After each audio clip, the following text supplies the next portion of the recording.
She's left you. It sucks. This is one of the worst feelings. I'm there with you. I've felt that before. I know how you're feeling. It stings, it's raw, it's upsetting. You have this sick feeling in your stomach and it feels like you've never gone through anything worse and you probably can't function and do your normal day-to-day activities. It's okay though. There is light at the end of the tunnel and you will see better days, and I know how much better you will be feeling in 6 months, a year's time. I'm here to support you through it, and I've got 5 steps to help you navigate the obstacles that you're facing now. Probably stalking your social media, seeing your first Snapchat scores going on, stalking a location if you've still got it, seeing which friends have tagged her in photos or stories or anything like that. I know what you're feeling. It's sickening. It's so tough, but you will get through it. If you're new to the channel, I like to post content that helps people improve their lives, whether it be through their training, nutrition, or just mentally. That is what I aim to do, so please consider subscribing if you want that sort of influence on your life. Last bit of housekeeping is make sure you smash the like button on this video if you want your dream girl to walk into your life. As I said, I know how you're feeling right now. You might be in this situation. It might have happened very recently. I know exactly what you're feeling. I've gone through some hard yards as well, but let me tell you, those traumatic experiences I went through were literally the best things that ever happened to me and were probably the catalyst for me significantly improving my life. Picture skinny little Gab. I was about 68 kilos and my first ever girlfriend, my first love, it actually wasn't my first ever girlfriend, but it was the first one I took seriously and I actually loved. It was the first one out of school. I would have been about 19 and it was a 2-year relationship, and I was doing my economics exams at university, and I was working really hard, studying, doing as much as I can to get the best marks possible, and I get this traumatic kind of paragraph from her. It was almost an essay. It was on Facebook Messenger and I read it, and I was studying and I hadn't spoken to her in a few days, and basically said that she's gone to go see her friend from work instead of me, and essentially that I had been cheated on from like a previous weekend or something like that, and that really kind of shook me up, and I was like trying to focus on my exams, but I had this kind of really big issue on the side there and I didn't really know how to deal with it. So what I did is I said, stuff that, I'm gonna go use that as fire in my belly to go study super hard for my exams, and I ended up like doing even better because I was so motivated, but it was a bit of a rattling experience for me. It was my first ever girlfriend and it ended really, really badly. To this day, I actually still haven't spoken to her, but that was kind of what started my company, my pursuit for social media, my follower growth, probably my physique growth as well. I literally went from 68 to 85 kilos with the same level of body fat, and that was my transformation year, and I credit that a lot to it. I honestly felt super down bad, but what I did was I reached out to my best friends and we'd go and train every day. We'd go and hit the sauna, we'd go and chat and have these really authentic conversations, and I established this really good support network and we got through it. I actually went on an exchange and studied in another country for 6 months, and that period for me was just this insane part of my life where I developed personally. I matured so much and definitely took my life to the next level. So the message I definitely want to send in this video is you can do the same too, and use this traumatic experience as an opportunity for you to grow and upgrade your life. So I want to outline my 5-step plan to you guys so you can get through it too. So you've broken up. I don't know who's broken up with who. Let's say she's broken up with you. She's given you a text or a call or told you in person and you're sobbing, you're down bad, you can't eat, you can't sleep, you're anxious. The only thing on your mind is getting her back. This is probably going to be the most effective way for you to get over it, and that is step number 1, cut it off. There's a few different techniques in here, and you just need to cut off social media. Social media has made it so their presence is still infiltrating our mind no matter what. So you need to get that out of your mind, and what you're going to do is either unfollow, unfriend, block as the most extreme one, or simply mute her content or her stories or whatever it is. You just do not need to be seeing that in your mind. You need to be focusing on other things, because if you see a story of her or a friend tagging her in a story, you do not need that. That is going to decelerate your progress from getting over it. So make sure you get all of that off social media, whether it be on Snapchat, Instagram, Facebook. You just need it gone. The next one is going to be communication. That might be text messages or Snapchats. You need to cut that off completely. I know this sounds pretty savage, but if you're just talking to each other meaninglessly every day and you're still broken up or whatever, you're just extending it and you're in like no man's land and you're not going to be able to move on. Trust me, I've been there, I've done that. It is not like you're literally going to make no progress. As long as you are talking to that person, you aren't able to focus on yourself or for the right one to actually come into your life. So here's a challenge for you. I want you to stick to 30 days of zero contact. Your mindset from day 0 to day 30 will differ so much. There's probably going to be calls or communication from her wanting to link up, and she might be drunk one night and call you up and want to hang out or something. You need to be as disciplined as you can and just disconnect yourself. Trust me, it's a good little analogy here. Going back to your ex is like microwaving McDonald's chips.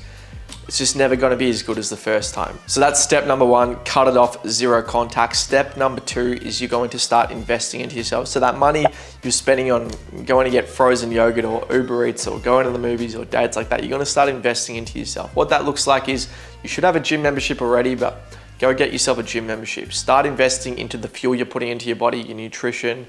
Third one, maybe if you need help getting over it, see a therapist. For me, I went through a pretty bad breakup, which was my second one, and I literally went to see a therapist for 10 sessions, and the amount that they helped me get over that was insane, and I feel like I learned a whole lot about myself and developed so much through investing in myself in that regard. Other forms of investing in yourself, you might be going on a trip, going traveling, individual solo travel. That is a great way to develop and mature yourself. You are number one, baby, so make sure you look after yourself and invest into yourself. Number three, I feel like through times like these, difficult times, this is when the real ones really emerge. So step number three is going to be establishing your support network. For me, these are those real MFs, those ride or dies that are there since day one. They've always got your best interests at heart. For me, I've got a very close group of core friends, and I've got my mum, my dad, and my younger brother. So this support network, when I do go through things like that, like a breakup or other life issues, they are there to support me and get through it. I chat to them about it and they give me a good plan of attack. It's literally going to be so much harder dealing with these issues if it's just you.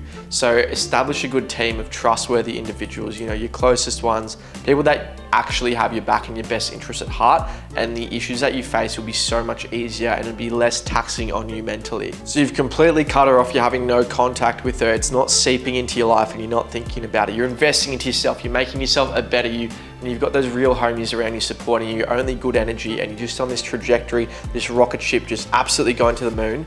The fourth one is going to be start progressively overloading in all aspects of your life. This is grind time, baby. This is how you're actually going to upgrade your bread, upgrade your life, reach that new level. Sometimes for me on a day-to-day basis, I'm like, I'm actually not progressing, I'm not going anywhere. And then I look back at my life from my first girlfriend there. Not that material possessions actually indicate that you've upgraded your life, but if you are going off that, we've literally gone from like 0 to, I wouldn't say 100 because we're nowhere near end game yet, but we got a nice car, nice house, a decent, padding of funds there, and we're comfortable, but we're definitely grinding towards the next level. But in terms of just like my understanding of myself, my development, my support network around me, what I actually want, and my awareness of life, I feel like I've upgraded so much from that. I'd say in that 4 years, we've created a successful company, developed a social media following, a really good core cult following as well. You guys are kind of scary. You're literally like the wolf pack. Whenever like someone beefs with me or something happens, you guys are there,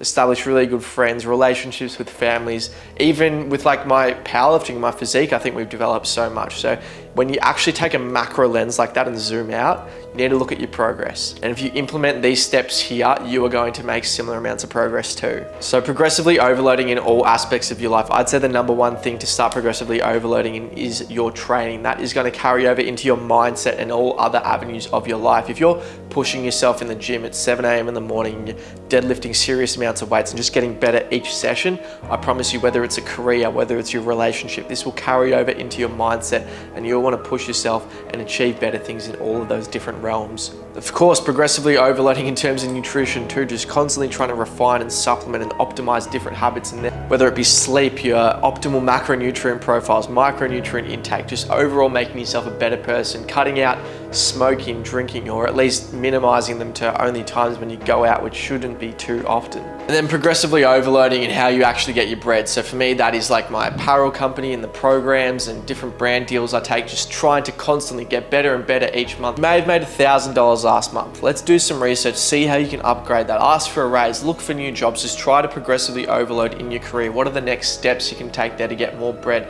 Maybe you're on $10,000 a month. How can we get that to the next level? I don't know what you actually do, but figure it out. Look for other opportunities out there. You're smart. It might be look for different sources of income. So you might work your job there. See if you can make your money work for you. That's something I'm trying to work on at the moment. So let's see if we can get there together. And the fifth step really is just to cap it all off. You're no longer the man that she doesn't want. You're the man that she can't have. You've upgraded your standards. You've upgraded your life. You've upgraded your bread. You're mentally upgraded. You're there. So well done. That's the fifth step. GG. Seriously though, I feel like this is a topic that isn't spoken enough about there. I remember going through things like this and there weren't really any resources, particularly for males, to overcome these obstacles. If there is anything you guys want me to address specifically, please drop them down in the comments below. Or if you want to be more anonymous, feel free to reach out to my Instagram. The link should be down in the description, and DM me anything like that. I'll try to get back to as many as possible. I love helping you guys, and yeah, it is tough, so hang in there. We're gonna get through this together. If you do need any help upgrading your life, we have Whoop, we have Manscaped, we have supplements, codes NTF, all are there, all the links down in the description. I've got my habit tracker, I've got my meal plans, my power building program, running programs, athletic programs. If you want to start training like an absolute beast, all the programs are down below. They're literally the best programs on the market. They're in collaboration with an exercise scientist, so they're the top tier product you can get out there now. When we're talking about investing into yourself, this is the best way to do it. So stop spending money on beer and vapes and start actually investing money that will positively impact you. We're in this together, guys. Thanks so much for watching. Mwah.